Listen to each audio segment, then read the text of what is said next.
Hello and welcome to your Harrisburg Area Community College Blended Learning EMR program. James Weber here to talk to you about patient assessments. Patient assessments is one of the most important things that we could do successfully as an EMS provider. It's done and it's really important as an EMR because you're the first person to arrive at the patient. Your contact with that patient sets the tone, sets the tenor, and it really makes sure that the patient has the best opportunity for success. Right? So it's important we get this right. Every patient assessment has a sequence, right? Scene size up. That's an important part of the sequence, right? The more information we put out for that scene size up, the better off we're going to be. Primary assessment, medical history, secondary assessment, reassessment. That is the sequence of doing a patient assessment. The skills and knowledge presented in this chapter follow an assessment-based care model, where you assess a patient and you treat that patient based off of the symptoms and what you find during that careful and thorough assessment. Patient assessment sequence. The patient assessment sequence provides a framework so that you can safely approach the scene, determine if you need help, examine the patient, determine if injuries and illnesses are present, obtain a medical history, and report those results to other EMS providers. Scene size up. The general overview of this incident and the surroundings is the scene size up. Scene size up is commonly what we see in that windshield assessment as you first arrive, right? It is the overview of the incident. It's the location of the incident. It's the main problem. What's going on at that incident, right? It's the number of people that are involved. Sometimes they know that, sometimes they don't. And it's any safety issues you might find at the scene as well. Review dispatch information, right? It's important to know what information you have available to you while responding to an emergency call. There's lots of factors that could really affect those decisions. Things like time of the day, maybe day of the week, weather conditions. We've got to mentally prepare for other situations that you might find when you arrive at the scene. If you come across a medical emergency, contact your dispatcher on a two-way radio and give them some semblance of information about what you've come across. Ensure scene safety. Park your vehicle so that it helps secure the scene, minimizes traffic blockage. Make sure once you park that vehicle, you're scanning the scene. Determine the extent of the incident, possible number of people that are injured, or presence of possible hazards. Visible hazards might include things like crash scenes, crime scenes, fallen electrical wires, traffic, spilled gasoline, unstable buildings or surfaces, weather, and crowds. Other hazards to consider, invisible hazards like electricity, maybe biologic hazards, maybe hazardous materials or poisonous fumes. If a scene is unsafe, keep people away until specially trained teams arrive.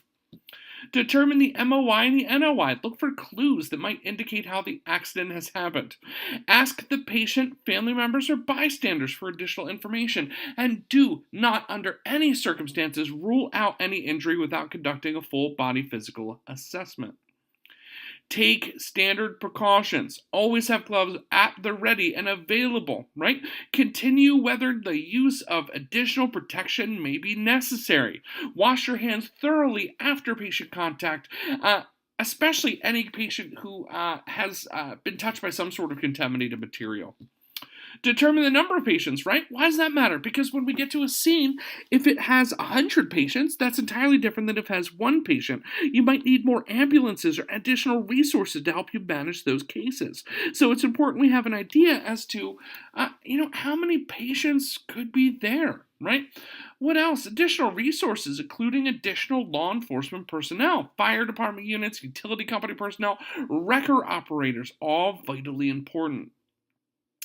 The primary assessment. The purpose of the primary assessment is to identify life threats, form a general impression, note the patient's sex and approximate age, determine whether the patient has experienced trauma or illness, or determine the patient's level of consciousness.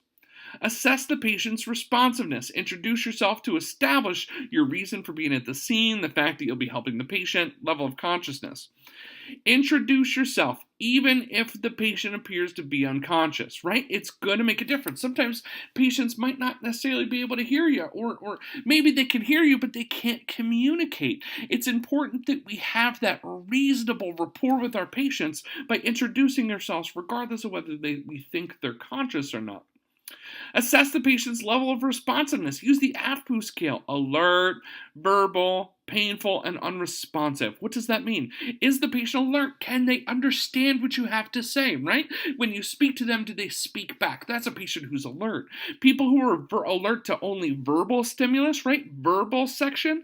That verbal alertness is really when you speak to a patient, right? And you yell at them and say, hey, wake up, wake up, wake up. And they go, oh, what? Because those people are responding to that verbal cue, but only when you're yelling at them, only when it's really aggressive. Painful stimuli, people who are responsible to pain who don't respond when you talk to them, but they respond when you pinch them, or they respond when you put your fist in their chest, right? Those are people who are considered alert to painful stimulus and unresponsive. Anybody who doesn't respond when you pinch them, doesn't respond when you yell at them, these are people considered truly unresponsive.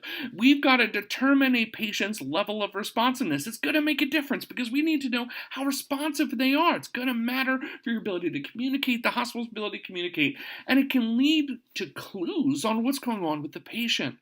Perform a rapid exam. Assess the airway. If the patient's alert and able to answer questions, the airway is open. In an unconscious patient, you must open the airway, inspect the airway for foreign bodies or secretions, and clear the airway as it's needed. You may need, in that early part of the airway assessment, to insert an airway adjunct, an oral or nasopharyngeal airway, right? So again, assess that airway. If the patient's alert and able to answer questions, that's all you need for an assessment, because they're able to then, you can validate that they're breathing, you can validate that their airway is open and patent. If they're unconscious, open it first. Inspect the airway for foreign bodies or secretions and make sure you clear it as you need and consider an oral airway. Continued rapid exam is the primary part of the initial assessment.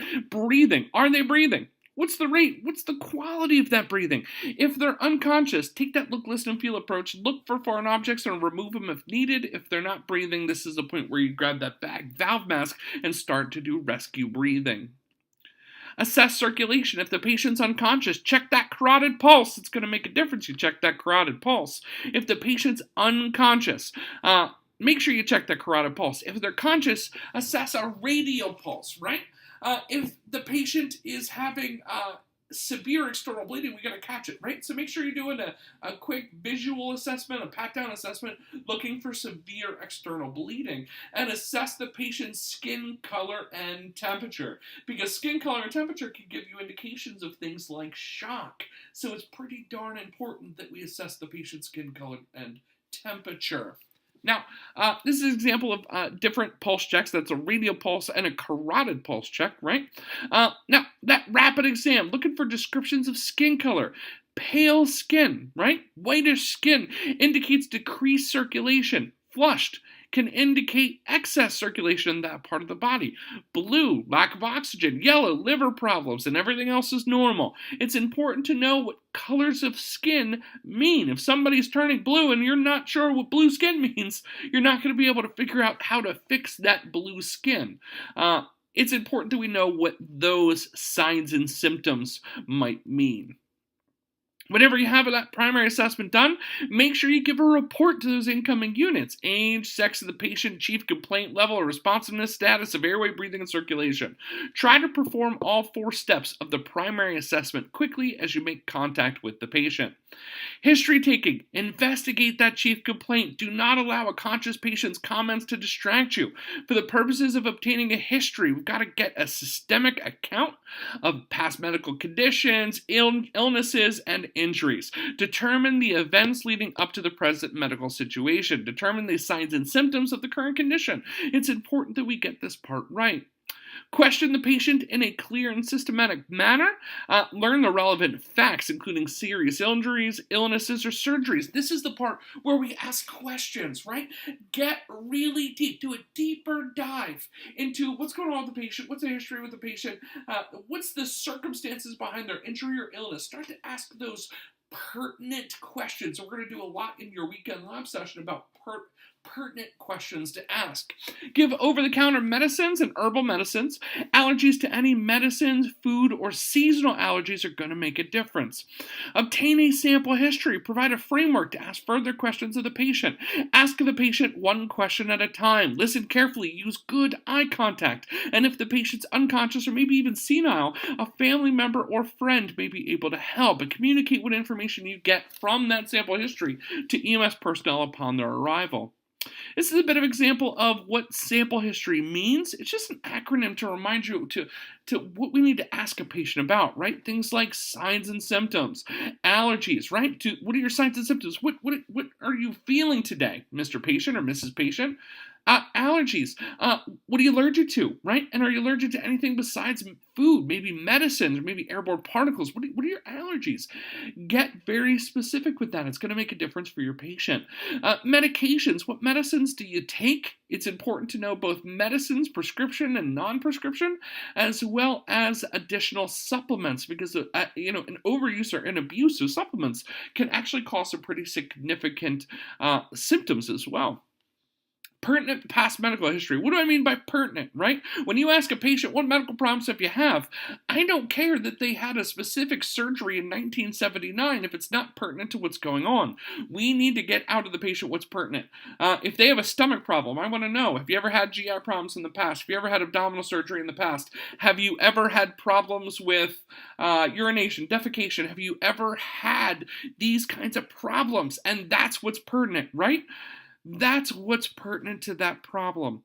Last oral intake. When was the last time you ate or drank food? That's pertinent, right? Because if somebody's having abdominal pain and they had some really old sour milk, like 45 minutes before that abdominal pain started, is that last oral intake going to matter? Absolutely. It's a reason why we got to get that information, as well as events leading up to the problem. It's important to know what they were doing immediately leading up to the event that caused them to call 911, because I tell you, it's going to actually lend a pretty good credence to what's going on with that patient, right? If the person is in cardiac arrest and immediately previous to that, they were mowing the lawn, it's probably a pretty good indication that they might have had a heart attack while going through the physical exertion of lawn mowing. But without knowing what they were doing before, it could be really anything, right? Could be really anything. Secondary assessment. The secondary assessment is done to assess non-life-threatening conditions. That physical examination helps you locate and begin to initially manage signs and symptoms of the injury, right? It's a head-to-toe, top-to-bottom, thorough assessment. A sign and symptom. Signs and symptoms are what we acquire during that secondary assessment, right? A sign is something about the patient you can see or feel for yourself. A symptom is something that they share with you. These are some examples of how we do our initial assessment. We can go in one or two directions. Some books will tell you that you go with DOTS, right? Deformities, open injuries, tenderness, and swelling. Other people say that during an assessment we should be looking for DCAP BTLS. I will tell you that when you go to get tested at the end of the program, the majority of the proctors that do the test are more interested in seeing you look for DCAP BTLS. So it's important that you're primarily focusing on looking in that assessment for deformities, contusions, abrasions, punctures, penetrations, burn, tenderness, lacerations, and swelling. This is something that's considered more involved, more stringent. It's more effective of actually finding injuries.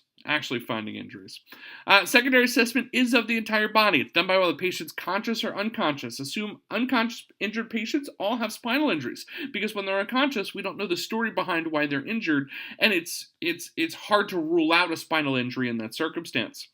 And of course, stabilize the head and spine to minimize spinal movement during the examination. We talk a lot about practicing this. You're going to get a lot of really good practice, especially on your final weekend, about secondary assessments. Examine a specific area of the body, right?